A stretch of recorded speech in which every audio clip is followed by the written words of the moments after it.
بسم اللہ الرحمن الرحیم۔ السلام علیکم ناظرین، حضور صلی اللہ علیہ وآلہ وسلم کے ایک صحابی بستر علالت پر دراز تھے۔ آپ صلی اللہ علیہ وآلہ وسلم ان کی بیمار پرسی کے لیے تشریف لے گئے۔ پیغمبر اسلام صلی اللہ علیہ وآلہ وسلم کی نظر کرم ہے، وہ بیمار اس طرح صحت مند ہو گیا جیسے اس نے ابھی رحم مادر سے جنم لیا ہو۔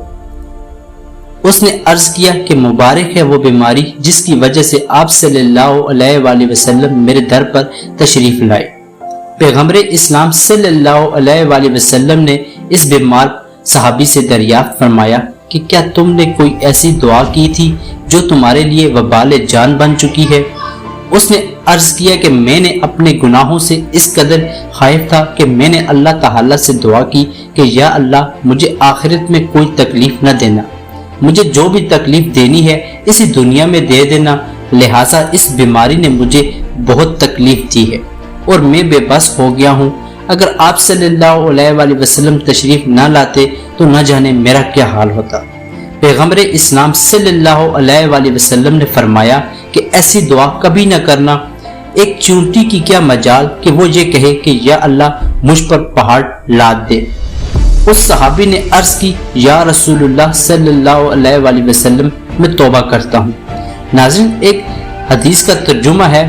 حضرت انس بن مالک رضی اللہ تعالی عنہ سے روایت ہے کہ رسول اللہ صلی اللہ علیہ وآلہ وسلم نے فرمایا تم میں سے کوئی شخص کسی تکلیف کی وجہ سے جو اسے ہونی لگی ہو موت کی تمنا نہ کرے۔ اگر موت کی تمنا ضروری ہی ہو جائے تو یہ کہے کہ اے اللہ جب تک میرے لیے زندگی بہتر ہے مجھے زندہ رکھنا اور جب میرے لیے موت بہتر ہو تو مجھے اٹھا لینا۔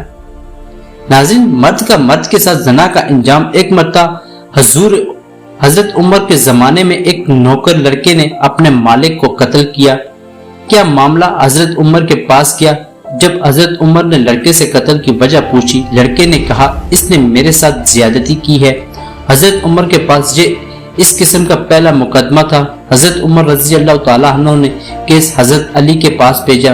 حضرت علی رضی اللہ تعالیٰ عنہ نے بات سن کر فرمایا آپ میرے پاس تیسرے دن آنا، آپ کا فیصلہ کروں گا۔ تیسرا دن آیا۔ حضرت علی رضی اللہ تعالیٰ عنہ نے فرمایا اس کی قبر کھودو۔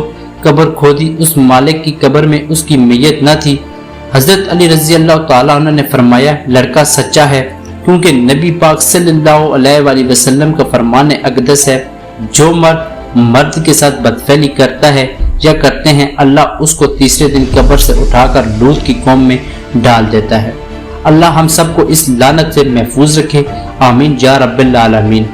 ناظرین، اسی امید کے ساتھ کہ آپ کو ہماری آج کی یہ ویڈیو پسند آئی ہوگی۔ اگر آپ کو ہماری آج کی یہ ویڈیو پسند آئی ہے تو ہمارے چینل کو سبسکرائب کرنا مت بھولیے۔ ملتے ہیں ایک نئی تاریخی معلوماتی ویڈیو کے ساتھ۔ خدا ہم سب کا حامی و ناصر ہو۔ خدا حافظ۔